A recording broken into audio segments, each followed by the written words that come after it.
Hi guys, welcome to another episode of Dexter's Diary. If you don't know by now, I am Dexter.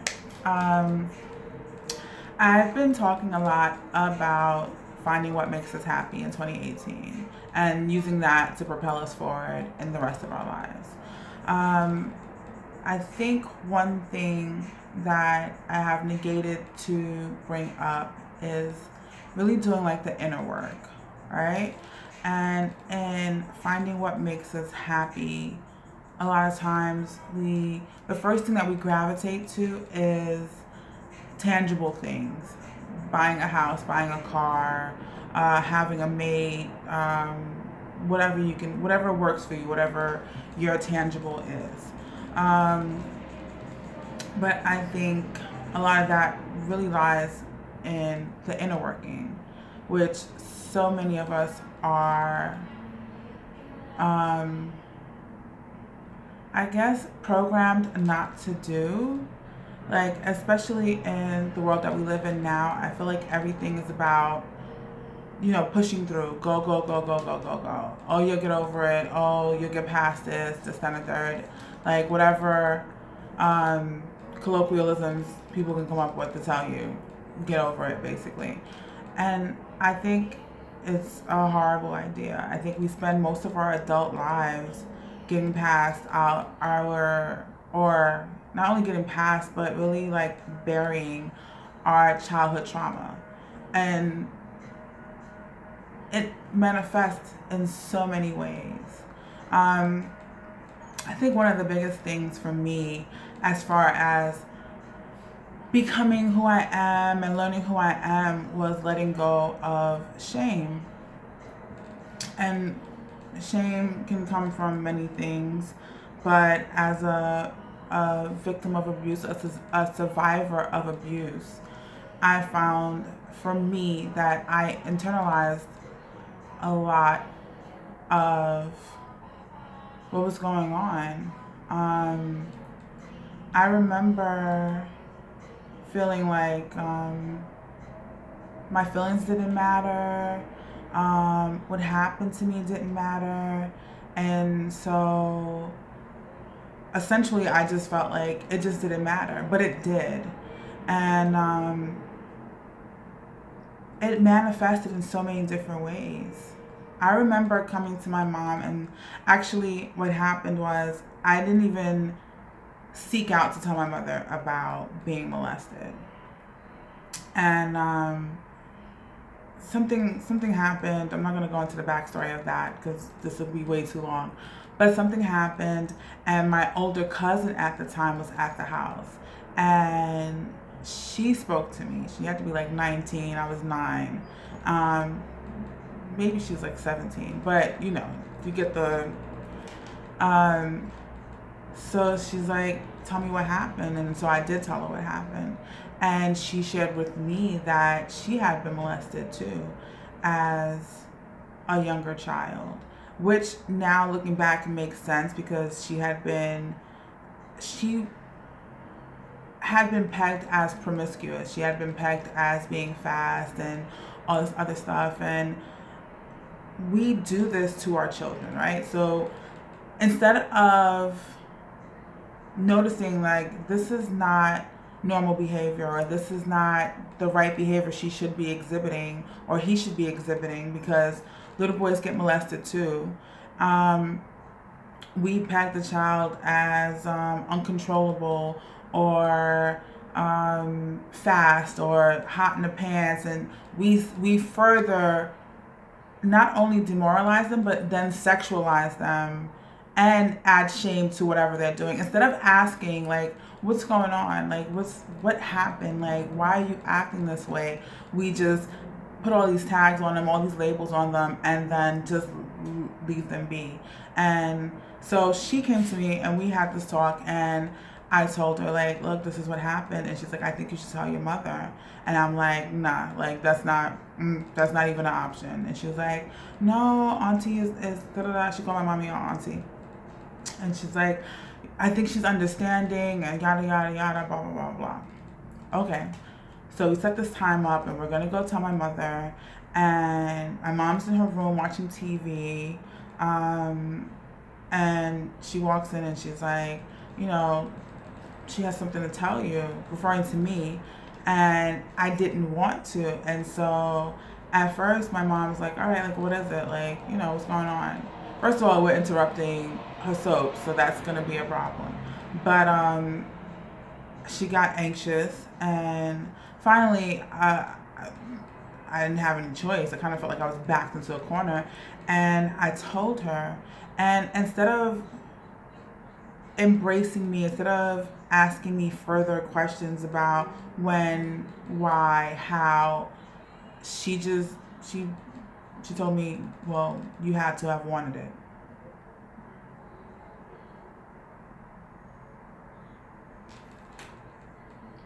And that crushed me because I felt like the one person who should understand, the one person that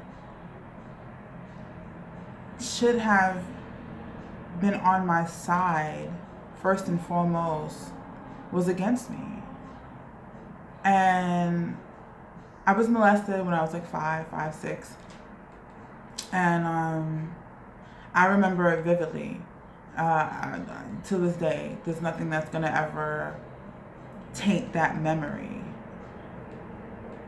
And so to tell me that at 5 that I wanted it, it set the pace for a lot of my relationships later on. And I didn't think about it, right? And so fast forward, I'm 16, with an older man. And I think he was like 25. And we didn't have sex. We weren't intimate initially. But I wasn't really having sex like that. I actually wasn't really having sex. And we decided to have sex. And but I didn't know any better. No one told me that this didn't make sense, that this wasn't right, that this wasn't how it's supposed to be, right?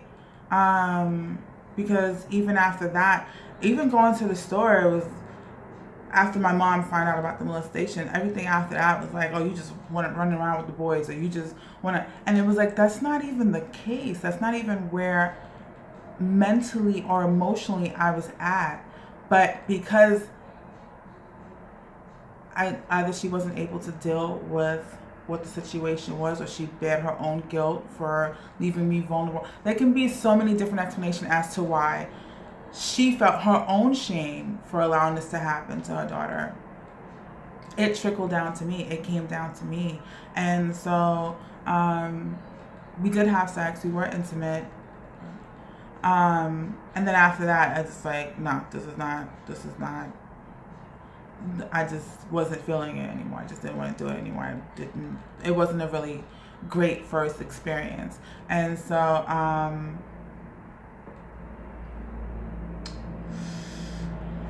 we broke up. I broke up with him and I left, and things were a bit tumultuous between us because he felt some kind of way about us, being together or not being together. And we met up one night. He wanted to talk. We met up one night, and he had moved into his own place, and he wanted to show me his own place. And you know, hindsight is 20/20, and it just didn't make sense. Like, why, like, whatever. Anyway, I was 16. I'm not gonna like crucify my 16-year-old self for making bad decisions, without any guidance. But we got there. Place was dark. It was crazy. It was, anyway. One thing led to another, and he raped me. And on some level, and I mean, it was, I'm not gonna go into details, but it was bad. It was really bad. And I left. He dropped me back home. He dropped me back at my group home, and something was missing. Something for me, like I felt like it's one thing to be small and be taken advantage of. It's a whole nother thing to be now, fast forward in this point in my life, to be victimized by someone who again had told me that they cared about me, had told me that they loved me, or they felt some kind of way towards me. And at first I didn't want to report it, because that shame of, I felt like I let it happen. I felt like I was right back to that space of, all those words kept coming back, like you wanted it, or like you put yourself in this position, or this didn't make, like you should have thought about it, but like any excuse I could come up with to shame myself for what had happened, I did. And the staff in the group home, I didn't shower. I hadn't showered. I hadn't done anything. Actually, I was just like stuck. I was stuck. And so the staff was like, "Yo, like, what's going on? What's happening? Was like, this is not you." And I couldn't even talk. I didn't want to talk about it. I didn't know how to express it. And so one of the ladies pulled me into the room, and she's like, no, for real, like, something happened. Like, what's up? And I finally broke down crying, and I'm telling her what happened. She's like, we gotta call the cops. And I'm like, no, because no one's gonna believe me. And she's like, I believe you. Like, and I was like, validation is important, because just her saying, I believe you. First of all, it further broke me down, because I was just like somebody actually believes me. And she was so earnest about it, and it was genuine. And it was one of the first times that I realized, like, I have a voice. Like, I'm not disposable, you know? And so we went through the whole thing, called the cops, we did the rape kit, whatever. And but that's not the end of it, right? Because I'm still dealing with what happened. And actually, I shut down. I stopped having sex completely. I wasn't doing anything. I shouldn't have been having sex at that age anyway. But that's besides the point. I didn't know how to cope, and so I didn't cope. Like, there was no counseling. And I'm not sure. I can't remember if I was offered counseling, if I wasn't, but I didn't seek it out. I didn't even know that it was an option, really. And so I just completely shut down. And this manifested later on in my life. Like, once I hit like 21, 22 and really got out there, started doing things, it manifested for a long time in my life. And it was shame. It was shame, and then I turned, and I figured I would use the shame and use it in a different way. And so instead of being a victim, instead of being an unwilling victim, I would then be a willing victim, if that makes sense, right? Stay with me. I'm trying to, like, but as things progressed, and I really started, like, examining my behavior and really trying to figure things out, I realized what it was, that I've been holding on to this for a long time. And not only was I ashamed of my behavior, but I had to go back and realize that it wasn't really my shame to begin with, but that's how it manifested. I was the victim, blaming myself for being victimized, because that was what I had been taught. That was what I had learned from early on. And so, keep my composure. I got this. I had to learn to let go of the shame. I had to learn that none of this was my fault. There are things that as an adult, as a young lady, I had to take account for. But for a lot of it, it was just being broken at an early age and then letting that manifest because no one had ever taught me to look inward, to fix whatever was going on. To everything was pushed past this, or you'll get over it, or you're strong, or especially for women of color, I feel like that's always the narrative. Like we don't get to,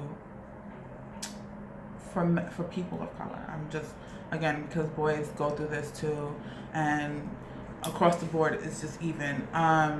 We don't get to self-reflect. We don't get the luxury of really discovering certain parts of ourselves. We don't get to fuck up and then get past that, right? Like, not get past it, but like delve into it. Like, we're not offered counseling. We're not taught that counseling is even an option. Actually, it's almost taboo within our culture. I know this video is running a little bit long and I'm really trying to like tie it up, but in pursuing what makes you happy, in pursuing your own personal joy, you have to do that inner work. We are adults holding on to collateral damage that not necessarily is really even ours. We're holding on to trauma that was given to us, and now as adults we're still perpetuating that same narrative and using other things to build us up, to make us feel good. And it's not. That shit is temporary. It really is. It's temporary. It means nothing. You can cop that new bag, you can get that new car, you can get those new sneakers, those new shoes, and it's momentary. In that moment you feel good because you got something, but you really don't have anything. It's empty. After you wear the shoes and everything else, like, yeah, that's it. Like, so then you need something else to keep filling that gap, when you have to go in and see why it's empty to begin with. See what it really needs to be. See what really needs to be put in there. See how to fulfill yourself inwardly, because nothing else is gonna really sustain you without doing that inner work. It's just not gonna happen, and you're gonna spend your whole life. I see people in their 60s still perpetuating this narrative, and they're still, it's hard, it's challenging, it's difficult, it's downright, I'm at a loss for words right now, but it is all those things and more. But it's not impossible. It's not improbable. You can do the work, and you can get to the root of it. And sometimes you gotta dig it all out. You gotta purge. You gotta get that shit out, because if not, nothing is gonna, not your mate, not your children, nothing. All the accolades, you can go to school, get a PhD, get all this, nothing without that inner work. That's why people leave their jobs at like the pinnacle of their career and then move to the fucking mountains, because now they've had this fucking revelation that none of this shit even fucking mattered. You just wanted to be happy. And this is how you figured out that and then I'm rambling, I know, but you gotta do that inner work. You gotta dig deep. You gotta, like, nothing else. I cannot stress this enough. Nothing else is gonna get you to where you need to be without that inner work. And it's not the most comfortable place to be, but I swear to you, it is the most rewarding work you will ever do. You can feed the homeless for 100 years. You can become the epitome of Mother Teresa. Nothing else is gonna be as rewarding as doing that inner work. You gotta get in there. On that note, I gotta make some moves. So, till next time, I love you.